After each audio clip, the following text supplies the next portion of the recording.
Hi, everybody. I'm Don Tachell, and I'm a resident out in Syringa Trailer Court. And I'd like to thank each and every one of you that has come in tonight, because it really means a lot to me.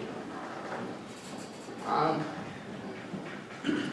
would like to start off with an overview of who I am, and then give an overview of how I became a resident and why I choose to stay, and what I have witnessed as a resident and as a community member here in Latah County.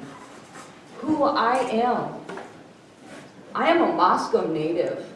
I was born and raised in Moscow in the late 60s. I graduated in '86 from across the high school, just right across the street. As a child, the University of Idaho was my playground. When I was knee-high to a grasshopper, I made a promise to the Moosehead and the College of Natural Resources that someday I was going to come back and graduate.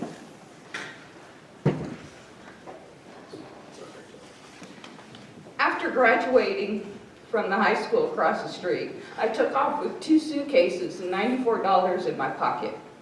I traveled for a while, and I started several businesses before entering the military in 1994. After my tour of duty, I left the military with several disabilities, which include PTSD, a skin condition, and an eye condition that's invisible to see to the normal person who doesn't understand what a disability is. These conditions will never go away in my life. I came from a humble beginning here in Latah County, and I worked my way up just to graduate from this school and from this community and land that I call my home, and it's Moscow. After the military, I stayed in California for a while. I started a junior college in hopes that someday I would find a position managing greenhouses, because that's what my disabilities dictate that I do. I was called home from the junior college, so after 25 years of being away, I came home to Moscow with 2 suitcases and $98 in my pocket. That was a $4 increase, people. Heck, I was living. I knew that Moscow could sit and support me and love me for who I am in whatever condition I come home into. After a couple of years home, I entered the University of Idaho, and I started on my promise that I made to that Moosehead at the College of Natural Resources, that I'm going to come home and graduate. God dang it, I did, and I'm so proud of myself for doing it, because it was hard. While attending at the university, I helped in the creation of the Non-Traditional Student Initiative. I worked with Lisa Salisbury for a couple of years, just to initiate and to be aware of the invisible people who suffer, who work so hard in their lives just to be who they are, to stand up and to speak and to say, I count, I am somebody. That was the first in a long, I didn't know I'd be here today, Lisa. Thank you. And plus, well, after the Non-Traditional Student Initiative, I'm also one of the co-founders of the James F. Amos Veteran Center, which was the first time that it was established here at a university that's been over 100 years old. And I have always been a person that I help where help is needed, because the invisible people out there, we don't have a voice sometimes. We have no place to go. There's no outreaches. There's no groups. I had no way of knowing at the university of who another veteran was or how to identify another veteran. All that became possible from the teachings and learnings that I received at the University of Idaho, which was my training to come home, to count, to be somebody. Well, after graduating from the University of Idaho in 2014, so it took me 8 years to get through with my disabilities, but dang it, I did it. I took a year off just so I could help deal with my disabilities, and I happened to find a position for the Department of Agriculture, and I am a federal employee, and I work at WSU. And I manage several greenhouses over there, and I also mentor, well, not so much mentor, but help students find their way and to grow and to change and to be the flower which each and every one of us have, and that's an American dream. I came home to have an American dream, to build an American dream, and I thought I had that when I was living in Syringa Trailer Park. When I first came back in the early 2000s, I started to work for McGar in the trailer park because it was a place where I had family, because my brother at the time happened to be the maintenance man and an all-around heart of the community out there. He made it function, he made it breathe, he brought life. He was the cornerstone and the heart of a community that has survived in this county for over 50 years. You can sit and hear the stories over and over again. I thought by coming home that I had an opportunity for the American dream. I could be a homeowner, I could go to college, I could start off fresh in my late 40s and just proceed and to be happy in my life. I didn't know I would be finding myself in this position after graduating. When I moved in, it was a win-win situation. I continued to work for McGar and I continued to work for myself because I had family. My brother, he was strong. I miss him so. So I moved into the park as a renter with hopes and dreams and to make a better life for me and my future. After getting stabilized and getting readjusted to the area, a mobile home came up for sale. I was close to family and support.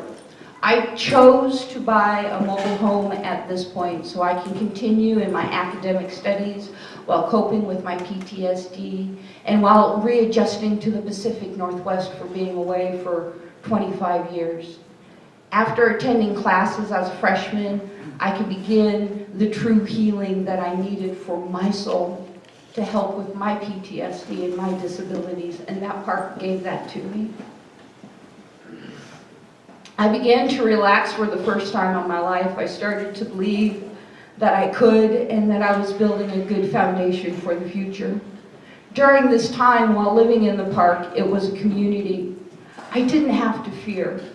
I didn't have to cry every day. Where I lived in Syringa Park, it gave me hope, it gave me life. By moving into the city and working with my PTSD, I feel enclosed. I feel, just caught up in not being able to move. Sometimes I even freeze, but I have to deal with it.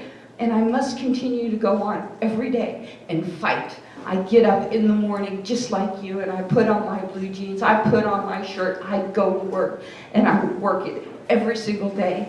Because I am proud of who I am. I am proud to be a Mosca native. I am proud to say that I am dreaming and I am living, and I'm just proud to be alive. I mean, even today, if you guys don't know, I was in a horrific car accident 2 weeks ago. I flipped my car, hit a tree. I barely came out with bumps and bruises, but I'm still here. So thank God to the man upstairs. Well, anyway, in the park, the Syringa Trailer Park became a safe haven for the residents, the people who cannot speak, the people that were missing in the community. You could go out to Syringa Trailer Park and say, we accept you for who you are, how you are. It doesn't matter, you're human. My brother taught me that. My family taught me that. Amy, thank you.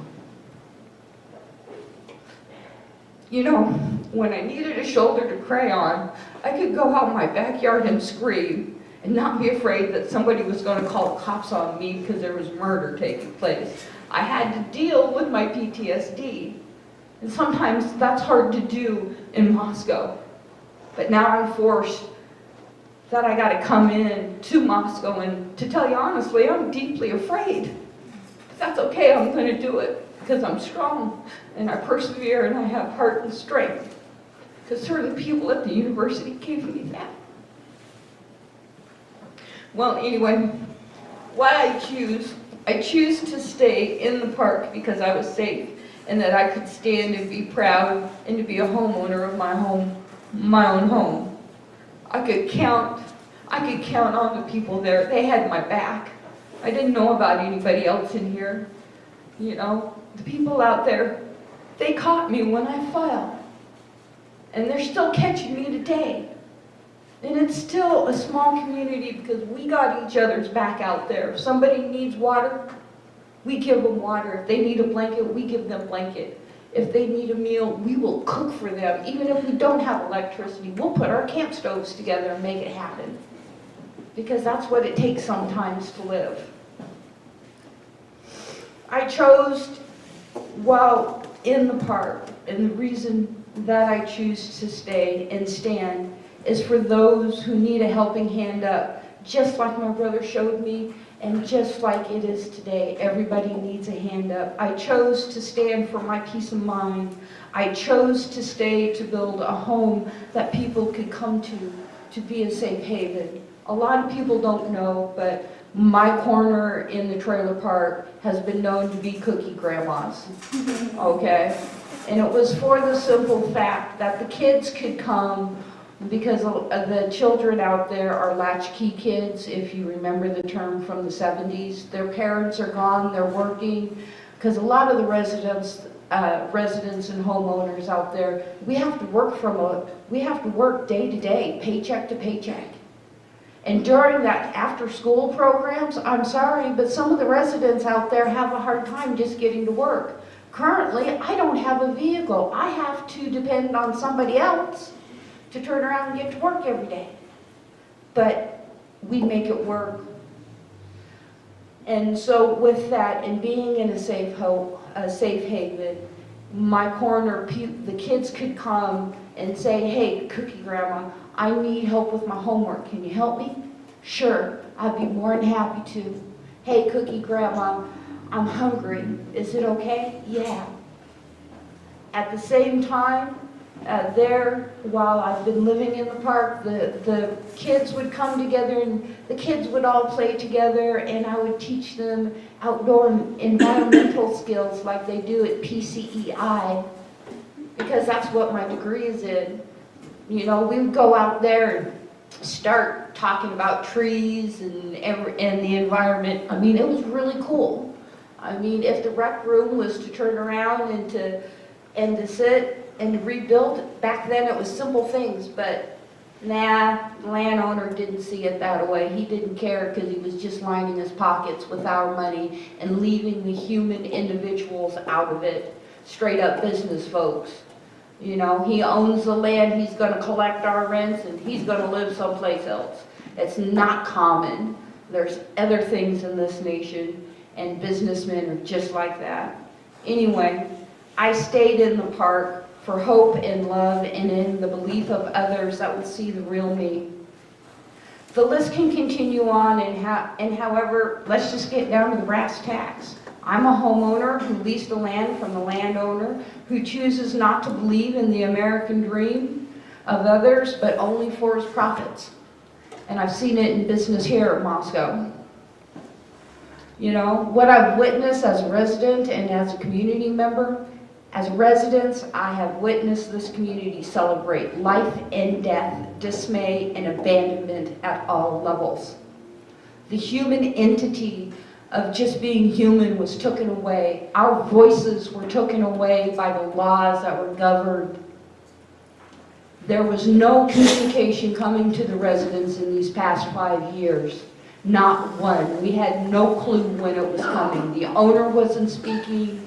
The people that were trying to make decisions were not speaking to the residents, and we were left out. And when we went to go seek help, we would turn around and say, oh, sorry, I don't know what to do, because they don't.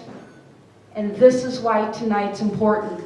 Hopefully this will open up the doors and start a communication to develop ideas, to have a collaboration like I was taught from the University of Idaho, is to sit in together and to get all people on all levels to sit and to speak and to let them hear, because talking and communicating can get things done instead of saying, I have no solution, I don't know what to do, this has never happened.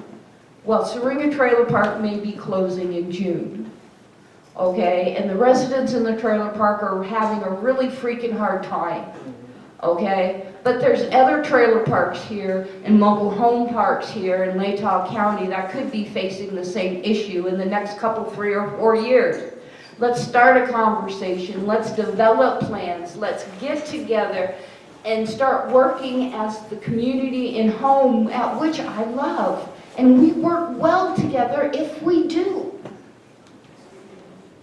You know, in the community in Syringa Trailer Park, we have witnessed death, physically and mentally.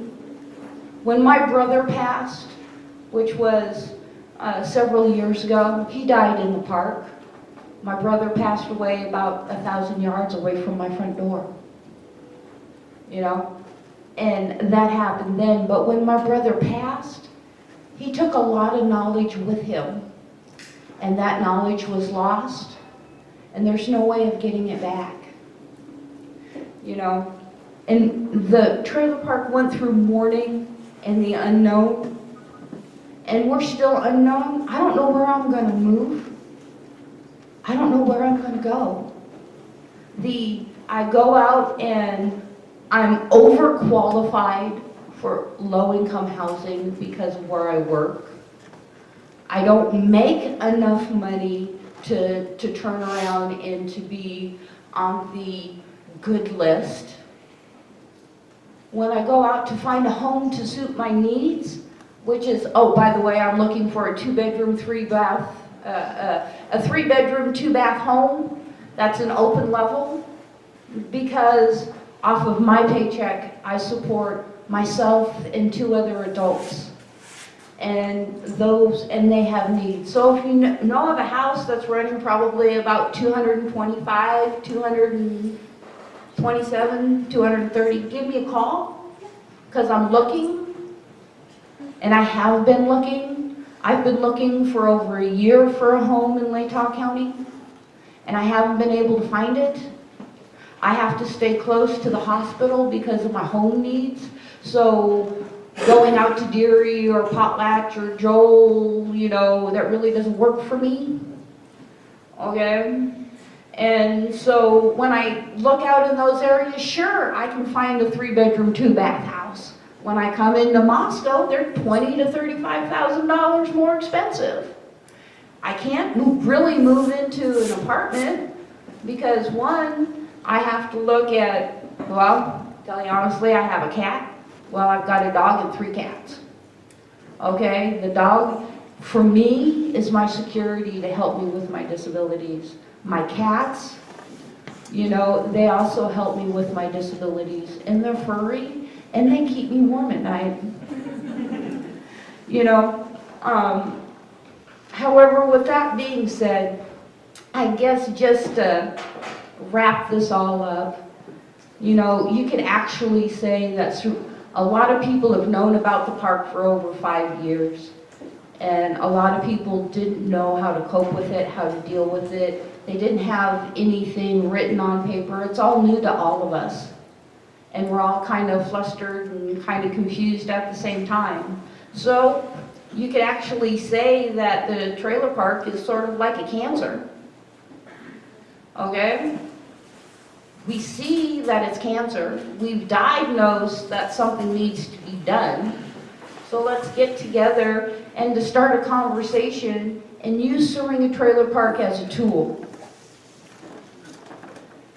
And it's a tool of what not to do. Or allow. Or yeah. And so with that, you know, I got questions, like we all have questions. And to tell you personally, let's just have an open, honest conversation and to see if we can't get something started. And I just want to say thank you for everybody that showed up tonight, because it means a lot to the people in the park, because we have been invisible, but we are invisible no more.